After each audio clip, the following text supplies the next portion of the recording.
Қайырлы күн құрметті білмаушылар, бұл мен Төлепберген Құдайберген. Бүгінгі өтілетін тақырып анықталған интеграл және берілген функциялар мен шектелген фигураның ауданын табу.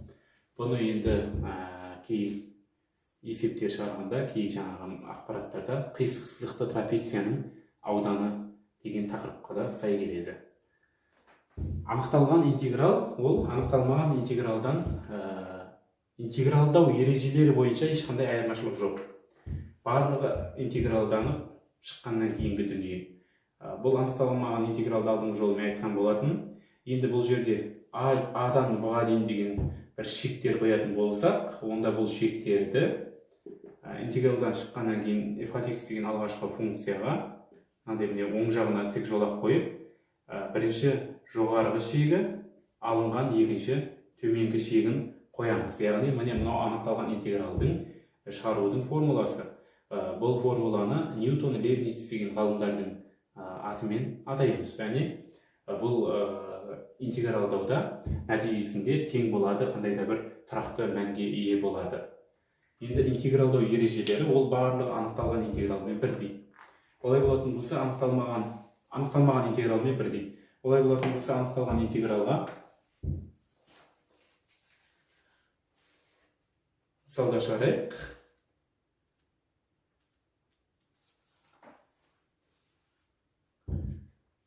Бірден 6-ға дейін dx x плюс 3. Енді бұл жерде түбір жаттан екендігі көрініп тұр. Өйткені бұның ішіндегі тұрған мән ол қандай да бір дүниеден туындалғанға тең мән. Онда неден туындалғанда бір бөлінген түбір шығады? Әрине түбір асты x плюс 3-тен туындалғанда бір бөлінген 2 түбір асты x плюс 3 шығады. Сол жердегі 2 мына жерде жоқ болғандықтан мына жаққа 2 қоямыз. Олай болатын болса жаңағы төменгі және жоғарғы шегін қояйық. 2-ні жақшаның сыртына шығарамында ішіне жаңағы жоғарғы шегін қоямын. 6 плюс 3 ол 9 алынған. 1 плюс 3 4.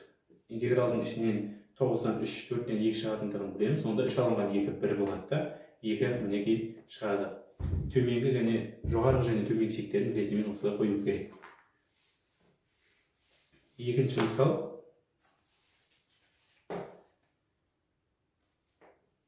Бірден 2-ге дейін dx 2 алынған 3x. Енді бұл жерде бөлшек келіп тұр, және де бөлшектің бөлімінде айнымалы бір дәрежелі болғандықтан ол натурал логарифм екендігі белгілі. Олай болатын болса, бұл жерде айнымалының алдындағы k деген тұрақтың алдына шығардым. Енді ln 2 алынған 3x деп қоюға болады. Теңдік қоймай тұрып, мен тік жолақпен шектерін қояйын. Бірден 2-ге дейін. Енді минус 3-тен 1-ді жақшаның сыртына шығарып, ln жоғарғы шекті қояйын. 2 алынған 3 көбейтілген 2 минус 4 алынған 2 алынған 3 көбейтілген 1 минус 1. Тең болады. Минус 3-тен 1. Мына жерде модульден оң мән шығады. Мына жоғарыдағы ln-ның ішіне модульмен шығарған себебім, өйткені натурал логарифмнің ішінде минус жағдай болмайды. Сондықтан бұл жерде әрқашанда модульмен шығады айнымалылар. ln 4 алынған ln 1 ол 0 екендігі белгілі. Минус 3-тен 1 ln 4 шығады. Енді 4 бұны осылай қалуға да болады, немесе бұлай 4 деген ол 2-нің квадрат екендігін ескере отырып, 2-нің квадратындағы 2-ні алдына шығарып жіберуге болады. Минус 3-тен 2 ln 2 шығады. Бұндай да жауап келеді. Жаңағыдай көп жауапты тесттер болады ғой. Сондай да мүмкін келуі мүмкін, мынау келуі мүмкін, мынау келуі мүмкін. Екеуі де келуі мүмкін.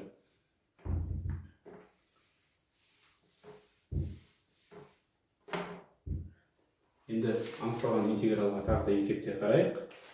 Интеграл минус пи бөлінген 4-тен пи бөлінген 4-ге дейін 1 бөлінген косинус квадрат x азайтылған синус x dx дейді. Интегралдау ережелерін өткенде мен айтқан болатын, тағы да бір қайталап айтайын.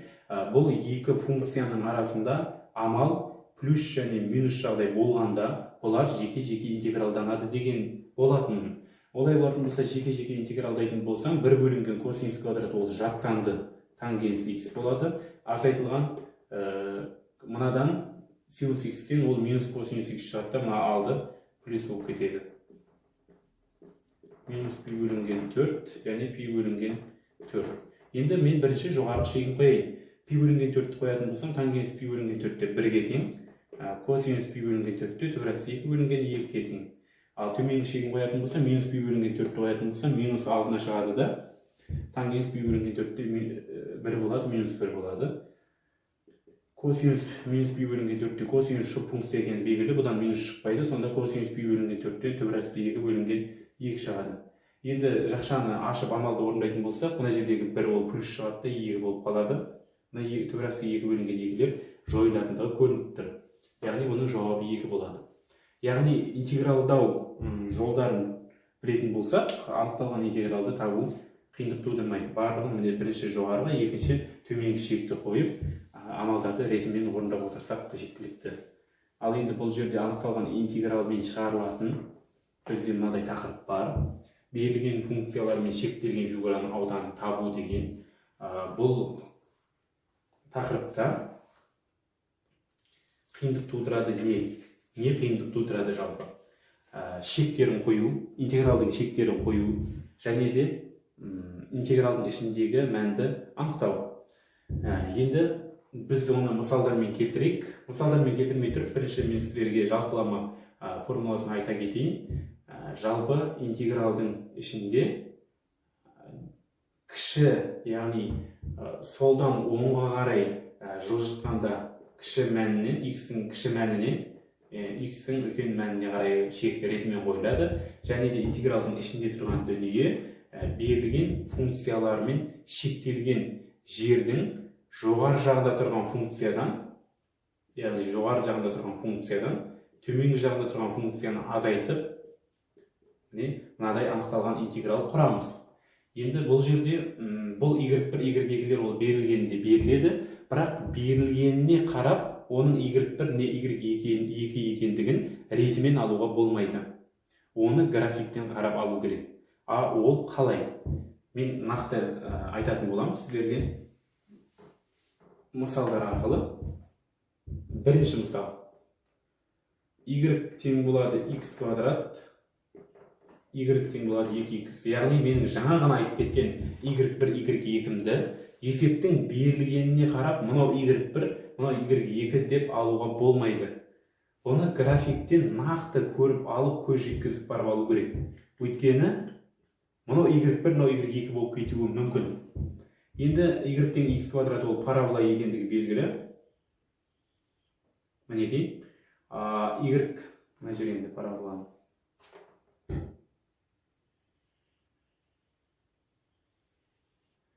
Міне параболаны салдым мен. Y тең x квадраттың. Енді бұл жерде мән беріп салу керек. Нақты, бірақ бізге ол нақты қажет жоқ. Y тең 2x дейді. 0 бергенде 0, 1 бергенде 2 деп міне қашып кетеді, міне бұлайынан қияды. Мына жердегі менің y тең x квадрат параболаны белгілеп қояйын. Және де мынау y тең болады 2x. Енді осы екеуімен шектелген фигураның ауданы деген ол мына жер. Осы екеуімен шектеліп тұрған. Міне көріп тұрғандарымыздай шектелген жерді таптық. Енді интегралын құрайық. Интегралдың шегі осы екеуінің x координатасындағы көлеңкесімен анықталады. Яғни тік, төмен қарай тік түседі. Осы жердегі нүкте, мына жердегі нүкте ол 0 екендігі белгілі. Енді бұл жердегі нүкте ол не? Бұл екеуінің қиылысу нүктесін екенін көріп тұрық. Сондықтан мына екі y-терді тең қылып, екеуінің қиылысу нүктесін табайық. Бірінші сонда болайық. X квадрат, анау 2x. Екеуінің қиылысу нүктесі x-ті жақшан сыртына шығарып жіберсем, x алынған 2 тең болады 0-ге. X тең 0-ге, x тең 2 екен. Яғни менде шектер міне шықты. Мына жер 0 екен, мына жер 2 екен. Интегралды міне қояйық. 0-ден 2-ге дейін деген қояйық. Енді менде интегралдың ішінде y1 алынған y2 дегенді мен жаңа айтқан болатын. Мен бағана айттым, мына ретпен қоюға болмайды деді. Міне айтқаным нақты келіп тұр. Мына ретпен қойып жіберетін болса, мына графикті қарамай, график салмай, бірден мынаған құр жіберетін болсам интеграл, онда мен қателікке ұшырайтын едім. X квадрат алынған 2x деп алатын едім. Ал бұл жерде менде график айтып тұр. Графиктің жоғарғы жағында жатқан бөлігі не? Міне, мынау менде мына линия ол мынау, y-тің 2x. Яғни y1 мынау болып кетті. 2x алынған, төменгі жағында жатқан бөліктің графигі не? X квадрат. Міне интегралды мен құрдым, анықталған интегралды құрдым. Енді алу болғандықтан мен бұны жеке-жеке интегралдай аламын. 2x ол x квадрат, x квадраттікі ол x куб бөлінген 3. Мынандай оң жағына жолақ қоямын да, 0-ден 2-ге дейін деген жаңағы анықталған интегралдың шегін қоямын. Енді бірінші бұл жақшаның ішіне жоғарғы 2 деген шекті орындаймын. 2-нің квадраты 4, 2-нің кубы 8 бөлінген 3. Бұл бірінші жақшам кетті. Формуладағы азайту бойынша екінші төменгі шекті қоямын. Мынадан 0 шығады, мынадан 0 шығады, жалпы екінші жақша 0 шығады. Енді мына жерде мен ортақ бөлім беру арқылы 3-тен берем. 3-4-ің 12, 12 алынған 8, 4. Сонда 4 бөлінген 3, 4 бөлінген 3 ол 1,3-тен 1. Енді бұндай есептерде өлшем бірлік ол былай болады. Бұл жерде менде ешқандай өлшем бірлік берілмеген, метр, жаңағы сантиметр деген сияқты. Сондықтан бұның жанына квадраттық бірлік деп жазып қоюым жеткілікті. Квадраттық бірлік деп әрқашанда шыққан мәнге жазып қоямын. Бұл түсінікті болса, ендеше келесі.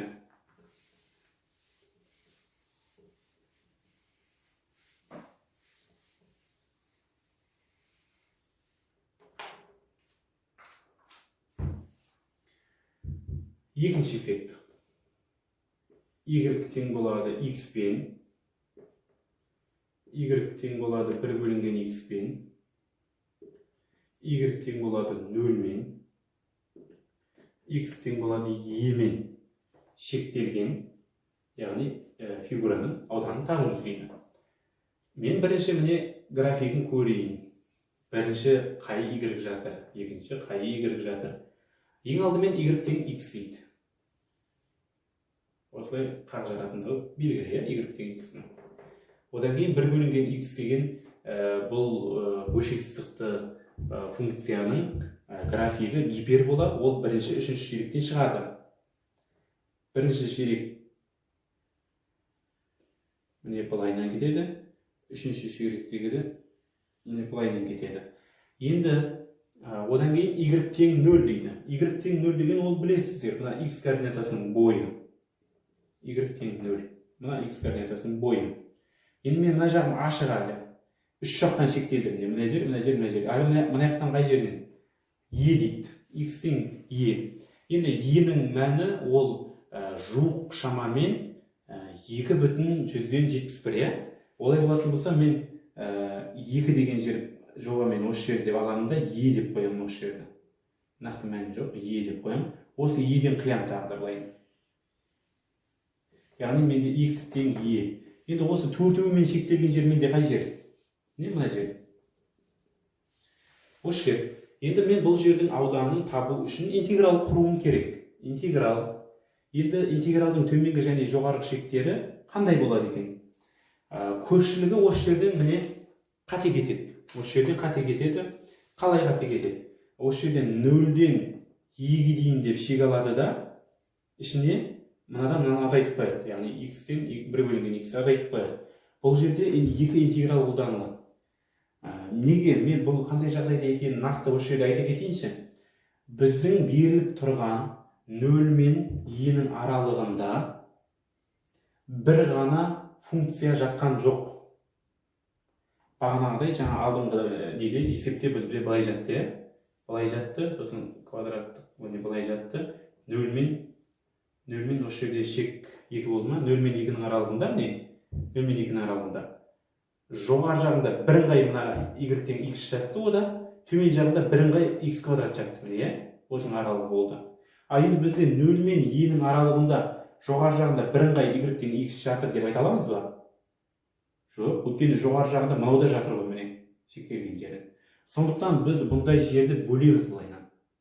мына екеуінің қиылысу нүктесінен былай бөлем. Ал бұл жердегі x неге тең?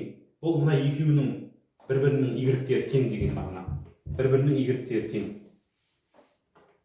Мына екі y тең. X тең 1 бөлінген x. Мына жаққа кетеді. X квадрат тең 1. Нөлді қабылдамайды. Тең емес нөлге. Яғни шешімі -1 және 1-де қиылысады екен бұлар. Енді ол -1 мына жақта екені белгілі ғой, бізге мына жақ керек. Мына жер 1 екен. Онда 0-ден 1-ге дейін болады. Иә? Интеграл 0-ден 1-ге дейін болады. Бұл жердің жоғарғы шегі міне, мына жоғарыда тұрған, өсіп тұрған ол y тең x. Ал төменгісі мынау міне, ол 0, y тең 0. Оны x шығады. Бұл жерде мен енді интегралмен тауып жатырмын, бірақ бұл жерде тікбұрышты үшбұрышпен тауып жүруге болады. Енді екінші интеграл қосылған екінші интеграл 1-ден e-ге дейін. 1-ден e-ге дейін жоғарыда жатқаны ол мынау, мына гиперболанікі. Алынған төменде жатқан ол 0 мына жерден өтетін. Болды, менде мынаны шығару жеткілікті. Енді мен мына жерге міне шығарайын.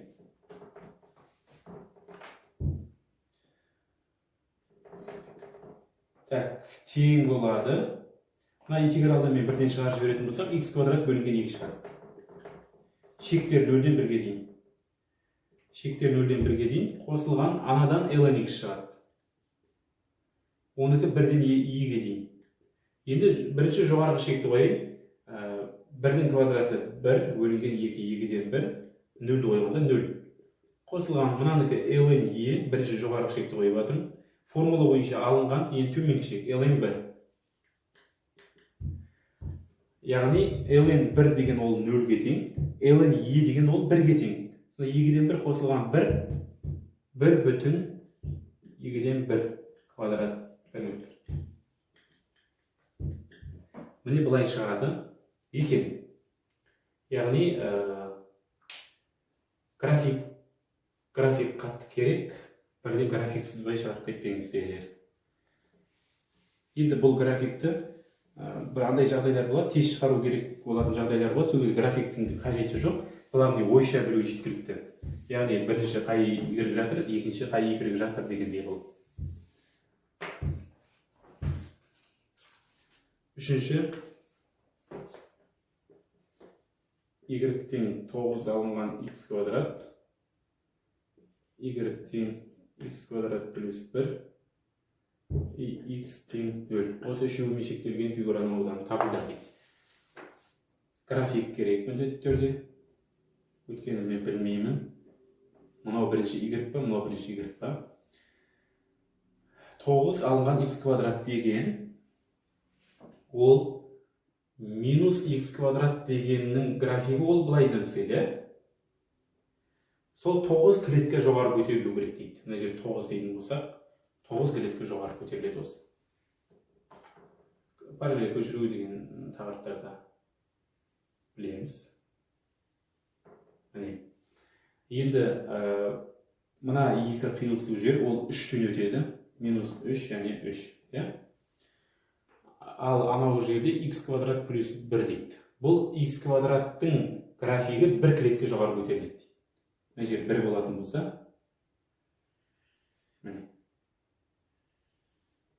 бұлай көтеріледі. Және де x тең 0 дейді. X тең 0 деген ол мына y-тің бойы ол. Y-тің бойы ол x тең 0. Сонда мынаумен шектелген, мынаумен x тең 0-мен және де мына екеуімен шектелген ол мына жер. Негізі мынаны екі жағы да шектеліп тұр ғой. Біз енді оң жағын шығара берейік. Мына жердегі нүкте ол не? Бұл осы қиылысып тұрған екі графиктің алгебралық мәндерінің y-терін бір-біріне теңестіремін. Мынаның y, мынаның y-ге тең. 9 минус x квадрат плюс 1. Мынау не қашығады? Мынау не қашығады? 8 тең 2x квадрат, x квадрат тең 4, x тең плюс минус 2. Мына жер минус 2, мына жер 2. Яғни менде 0 мен 2-нің аралығында шықты бұл боялған жер. Интеграл 0 мен 2-нің аралығында жоғарыда жатқан график ол бірінші жатқан ол мынау 9 алынған x квадрат алынған төмен жақта жатқан график боялған жердің аумағында айтып жатырмын. Төмен жатқан график ол мынау x квадрат плюс 1. Міне интегралым құрылды. Енді бұны шығару керек. Тең интеграл 0-ден 2-ге дейін ашатын болсам, мына жерде 9 алынған 1 8 болады. Екеуі минус 2x квадрат болады. dx. Енді бұны интегралдан шығарайық. Мынанікі 2x куб бөлінген 3 болады. Онда 0-ден 2-ге дейін деген шегін қоям. Енді төменгі жоғарғы төменгі шектерін қояйық. Бірінші 2-ні қояйық. 8 2 16 алынған 2-ның кубы 8 2 16 бөлінген 3. Бірінші шегін қойдым. Алынған екінші шегін 0-ді қойсам 0 болады бәрінен. Онда мынаған 3-тен берем. Сонда 48 алынған 16 32 бөлінген 3. Бұл менде 10 бүтін 3-тен 2 квадрат бірлікті береді. Мінекей жауабы шықты.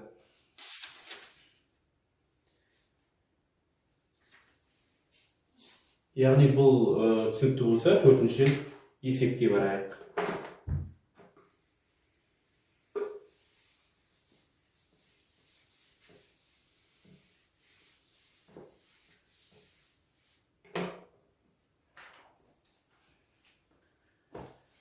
Төртінші, y тең болады 2 синус x, y тең болады 1, x 0 мен пидің аралығындағы дейді. 0 мен пидің аралығында жататын аумақтың шектелген фигураның ауданының тап деген ұғымды білдіреді бұл. Мына екеуінің шектелген жері көп болған ғой өте. Яғни мынау тригонометрия периодты болғандықтан көп та бұда шектелген жер. Бірақ бізге 0 мен пидің аралығындағы шектелген жерді тап деп тұр. Енді график.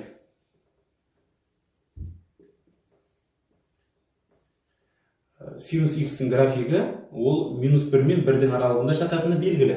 Алдындағы 2 көбейтіліп тұрғандықтан 2 мен минус 2 мен 2-ның аралығында жатады. Осы аралықты мен бетіп шекарамды сызбайын. Енді бұның мәні 0 қойғанда 0 болады. Пи бөлінген 2-ні бергенде 1 болады. Және мына алдындағы 2 мен 2 болады. Пи бөлінген 2-ні бергенде 2 болады. Пи бергенде 0 болады. Яғни мынандай бетіп бүркешпен бұл кетет периодты түрде. Енді y тең 1 дейді. Y тең 1 деген ол мына жерде жатыр. Y тең 1. Мына y тең 2. Енді менде 0 мен пидің аралығында, яғни мына жер 0, мына жер пи ғой менде. Осы аралықта мына екеуінің шектелген жері ол мына жер. Көрініп тұр, Енді маған мына жердегі екіліктен табу керек, өткен төмендегі проекциямен x1, x2-ні табуым керек. Мына жер x1, мына жер x2. Бұл екеуін табу үшін мен бұл екеуінің y-терін теңестіремін. 2 синус x тең болады 1, синус x тең болады 2-ден 1, x тең болады. Енді мен бұның жалпы шешімі, ол қазір минус 1-дің k дәрежесі, арк синус 2-ден 1 деген ол пи бөлінген 6 плюс пи k деп теңдеу бойынша шығады. Маған 0 мен пидің аралығындағы шешімі керек бұның, оң жақтағы. Олай болатын болса, бірінші шешімі мына жер пи бөлінген 6 болады екен, ал мына жердегі шешімі пи алынған пи бөлінген 6, 5 пи бөлінген 6. Тек осы 0 мен пидің аралығындағы шешімді алып жатырмын. Енді интеграл пи бөлінген 6-дан 5 пи бөлінген 6-ға дейін жоғар жағындағы жатқан y 2 синус x, азайтылған төменде жағында жатқан y ол 1. міне мынаның интегралын тапсақ шешсек жеткілікті. Енді бұның интегралын жеке-жеке табуға болады, өйткені алу деген таңба тұр, азайту деген. Олай болатын болса, біріншінің интегралы ол минус 2 косинус x болады. Ал екіншінікі ол минус x болады. Шек пи бөлінген 6-дан 5 пи бөлінген 6-ға дейін. Міне мынандай шек қойылды. Енді мен оның жоғары жағын өшіре берейін.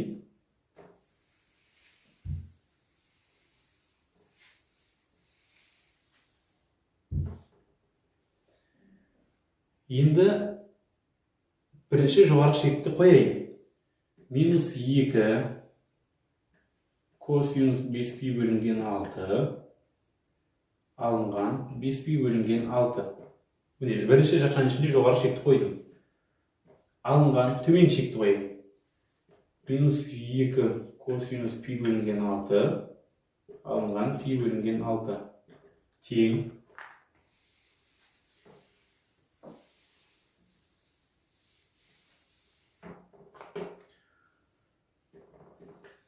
косинус 5π бөлінген 6-да бұл екінші шеректе ол минус мәнге тең. Сондықтан минус 3 бөлінген 2 алынған 5π бөлінген 6. Мына жақшаны бірден ашып жібере берейін. 2 плюс болып кетеді. 2 3 бөлінген 2 плюс болып кетеді. Мынау π бөлінген 6. Енді мына жердегі 2 мен мына жердегі 2 міне қысқарып тұр. Бұл жерден 2 таңба көбейтіліп 3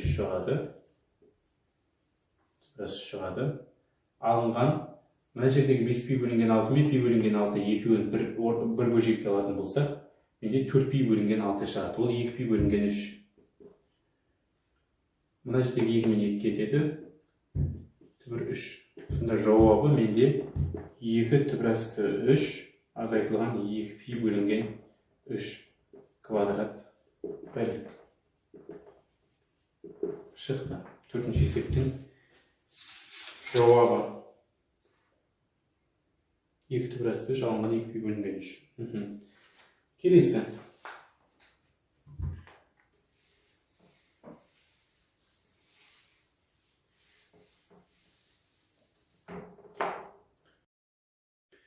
Келесі 5-ші есеп. Y тең болады x квадрат минус 2x плюс 1 қисығымен және оның туындысының графигімен дейді. Яғни мынаның туындысының графигімен қиылысуы дейді. Бұның туындысы қандай екен? 2x минус 2. Осымен қиылысуын шектелген фигураның ауданы тап дейді. Енді бірінші мен графигін көрейін. Мына жерде тұрған ол y тең x минус 1-дің квадраты екендігі белгілі мына жер. Олай болатын болса, x квадраттың графигінен бір клетке оңға қарай жылжығандығы көрініп тұр. Міне былайынан болады бұның графигі. 2x алынған 2-ның графигі. Оның графигі 0-ді берсем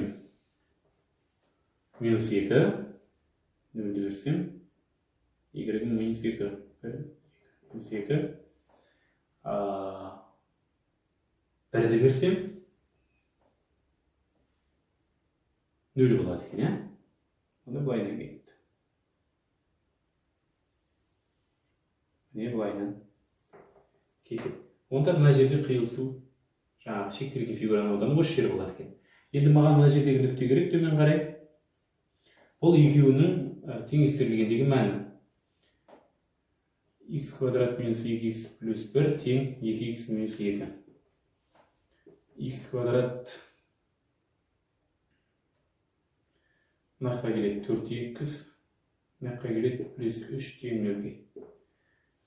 Бұның бір түбірі 1, екінші түбірі 3 болады екен, коэффициенттер әдісі бойынша 3 бөлінген 1 3 болады. Мына жер 3 екен. Интеграл 1-ден 3-ге дейін жоғары жағында жатқан не? Мынау жоғары жағында жатқан не? Жоғары жағында жатқан бұл анау 2x алынған 2 деген функция. Төмен жағында жатқан ол параболанікі. Алынған x квадрат плюс 2x минус 1. Бірден жақшаны ашып беріп жазып жатырмын. dx тең болады 1-ден 3-ге дейін. Не қалды мұның ішінде? Минус x квадрат қалды. Плюс 4x қалды. Мұна екеуі минус 3 қалды. dx. Енді бұны интегралдан шығарайын. Минус x куб бөлінген 3. 4x деген ол 2x квадратты береді. Анау 3x'ті береді. 1-ден 3-ге дейін. Бірінші ереже бойынша жоғарғы шекті қоямын. 3-тің кубы 27 бөлінген 3 9 болады. Минус 9 плюс 3-тің квадраты 9 2018 минус 3 9. Бұл бірінші жоғарғы шек. Азайтылған енді төмен шек. Минус 3-тен 1 плюс 2 минус 3. Мына жерде мына жақша 0 болып кетіп тұр. Көріп тұрсаңыздар, 0 болып кетіп тұр. Ал мына жақшаның іші 2 алынған 3 ол минус 1-ді береді. Мына жақшамен ашатын болса 3-тен 1 плюс 1 тең 1,3-тен 1 квадрат бірлік. Яғни 1,3-тен 1 квадрат бірлік 3-тен 4 деген жауап шығып тұр. Бұл 5-ші есеп болатын, Енді 6-ші есепті көрейік.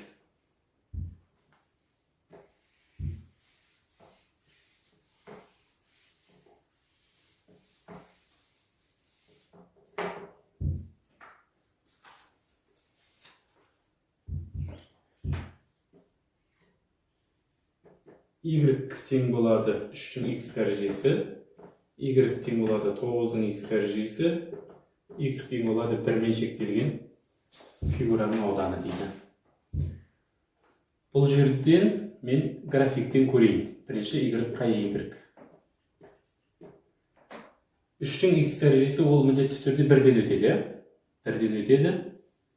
0 бергенде 1 болады y-ге. 1 бергенде 3 болады. 1, 2, 3. Яғни график бұлай өтеді. Бұлай өтеді. Ал енді 9-ның x дәрежесі ол да 0-ден өтеді. 1-ден өтеді. Өйткені 0 бергенде 1 болады. 2-ден 1 берейін. Мына жерден 2-ден 1 берейін. Түбір қойын 2-ден 1 деген.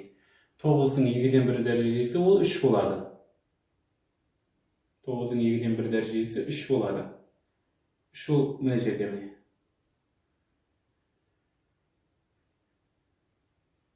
Былайынан кетеді. Міне былайынан кетеді. X тең 1 дейді.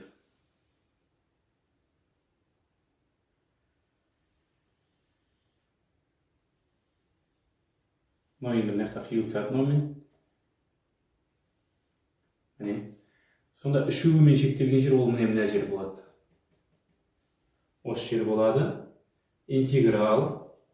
Бірінші жоғары жағында жатқан ол 9-ның x дәрежесі.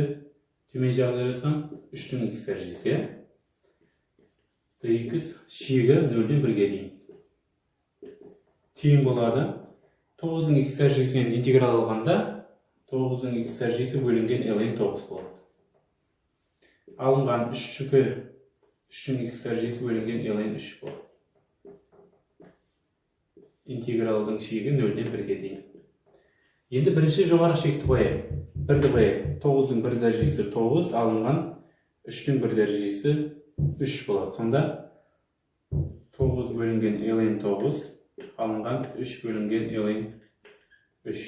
Бұл бірінші жоғары шегі. Енді 0-ді қояйық. 0 дәреже 1, мына жерде 0 дәреже 1 болады. Сонда 1 бөлінген ln 9 алынған 1 бөлінген ln 3. Енді жақшаны ашайық. Яғни мына жерде бірдейлерді ықшамдағанда 9 бөлінген ln 9 бен мынақта минус 1 бөлінген ln 9 ол 8 бөлінген ln 9 береді. Алынған мына жерде 3 шына екеуі плюс болып кетеді. Сонда минус 2 бөлінген ln 3-ті береді. Енді ln 9 деген ол ln 3-тің квадраты, ол 2 алдына келеді. Сонда 2 ln 3'tü beredi. 2 ln 3 alıngan 2 bölüngen ln 3. Endi mına 2 kıskaradığından 4'tü beredi. Sonda bölümleri birdeği boldu. 4 alıngan 2 bölüngen ln 3'tü beredi eken. Yani cevabı osындай болады eken. Келесі 7-ші есеп.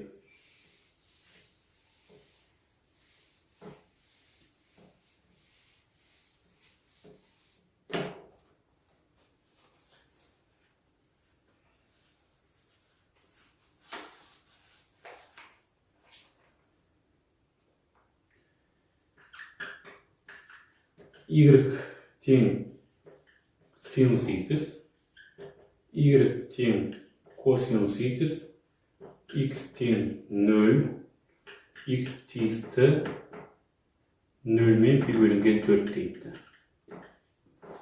Бірінші графигін көріп алайық.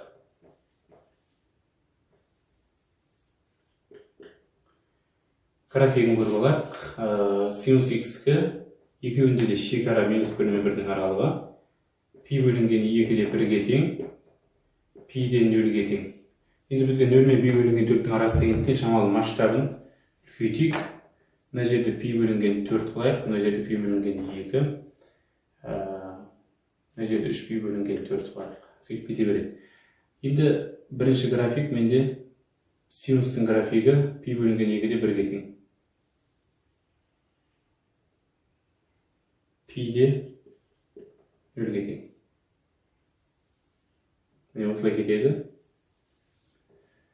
Ал косинустың графигі 0-де 1-ге тең, пи бөлінген 2-де 0-ге тең. 0-де 1-ге тең. Былай? Былай кетеді. Былай кете береді. Енді бізге x тең 0 деген ол мына y-тің бойы. Және де 0 мен пи бөлінген 4-дің аралығында дейді. 0 мен пи бөлінген 4-дің аралығында дейді. Сонда екеуінің шектелген жері ол мына жер болып тұр, иә? Мынау y-тің косинустікі. Мынау y-тің синустікі. Олай болатын болса интеграл құрайық. 0 мен пи бөлінген 4-дің арасы. Бірінші тұрған, жоғарда тұрған график ол мына косинустікі. Алынған төменде тұрған график ол синустікі. Енді бұдан интеграл алайық. Интегралды косинустың интегралы синус болады. Мұнанікі азайтылған плюс болып кетеді, минус косинус болады. Енді бұның шегін қояйық. 0 мен пи бөлінген 4-дің арасы. Тең. Бірінші жоғары шек пи бөлінген 4-ті қояйық. Екеуіне де пи бөлінген 4-ті қоятын болсам, төбірасты бөлінген 2-нің 2-ге шығады. Төбірасты 2 бөлінген 2, төбірасты бөлінген 2. Қосып жіберсең төбірасты 2 шығады. Алынған төмен шекті қояйын. 0-ді бөлгенде 0, 0-ді бөлгенде 1. Сонда төбірасты 2 алынған 1 квадрат 1 болады екен. Квадрат 1 болады екен. Келесі.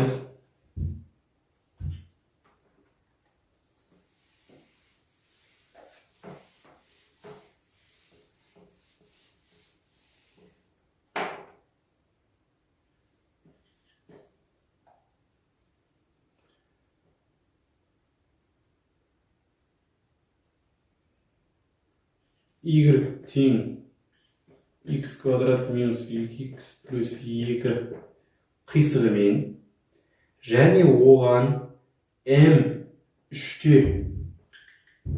5 нүктесі арқылы жүргізілген жанамамен, жанама бар екен тағы, және x тең 0 түзуімен осымен шектелген фигураны ауданы дейді. Енді бұл жерде мен мына нүктеден жүргізілетін жанаманың теңдеуін тауып алайын. Ең алдымен y0 деген, y0 5 екендігі көрініп тұр. Туынды табайын. 2x минус 2, y0 штрих табайын. x0-дің орнына 3-ті қоятын болсам, 6 алынған 2 4 болады. Онда жанаманың теңдеуі y минус y0, y0 5, y0 штрих, x минус x0, x0 3. міне мына жанаманың теңдеуі 4х минус 12 плюс 5 4х минус 7. Мінекей жанаманың теңдеуі. Енді графикті көрейік.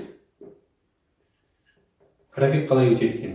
Мына квадраттық функцияны былай ықшамдауға болады, иә? X минус 1-дің квадраты плюс 1 деп. Олай болатын болса, бұл x квадраттың графигін жылжытқанға тең. Былай қарай 1 клетка, жоғары қарай 1 клетка. Осылардан өтеді. Жерде 1-ден өтетін болса, бұл 2-ден өтеді. Мінекей. Осындай график шығады.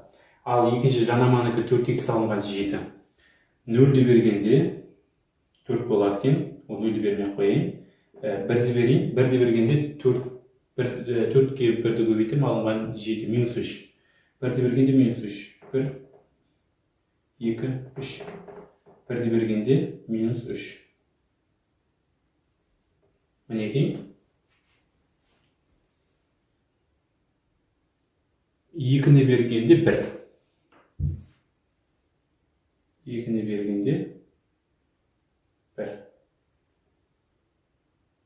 Сонда не болайын?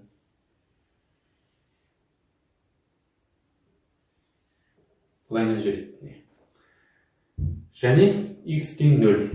X тең 0 деген ол мұнау.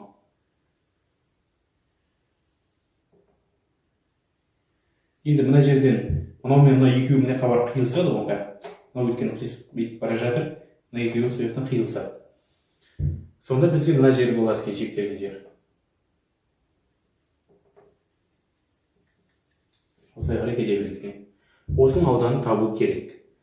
Бұның ауданы жоғарыда бір функция, төменде бір функция. Ненің аралығында? Мына екеуінің қиылысуы қай жерге барады екен? Ол үшін мына екеуін теңестірейік. X квадрат минус 2x плюс 2, мына бір жерге қиылысқан жер. Тең болады 4x минус 7. X квадрат минус 6x, ана мына қай келеді? Плюс 9 тең 0-ге. Бұл деген қысқаша көбейту формуласы ғой. X минус 3-дің квадраты тең 0. X тең болады 3, иә? 3 екен. Мына 3-ке келеді. Сонда 0-ден 3-ке дейінгі, мына y-тен мына y-ті алғанға тең ғой жалпы. Интеграл. 0-ден 3-ке дейінгі, мына y ол не тұр? Алынған мына y. Жалпы менде мынау шығады қазір. Өйткені мына y міне жоғарыдағы y міне тұр. Алынған екінші y міне тұр. Мынау мына азайту болып шықты жаңа. Сондықтан мынау жалпы x минус 3-дің квадраты. Тең бұнан x минус 3-дің кубы бөлінген 3 шығады бұдан. Интегралдан, не? 0-ден 3-ке дейін. Енді жоғары шек 3-ті берейін. 3 алынған 3 0 бөлінген 3 0. Азайтылған 0-ді берем. 0 алынған 3 минус 3. Минус 3-дің кубы минус 27 бөлінген 3. Минус 27-ні 3-ке бөлетін болсам 9 шығады. Мына алдындағы минус пен плюс 9 болады. Яғни ауданы бұның 9 болады екен. Жалпы бүгінгі анықталған интеграл және берілген функциялармен шектелген фигураның ауданын табуға біраз есеп шығардық, қарастырдық. Енді әрмен қарай осындай типтегі есептер шығарып, тек жаттыға беру керек. Бүгінгі тақырыпты өткен мен Төлепберген Құдайберген. Барлықтарыңызға көп рахмет.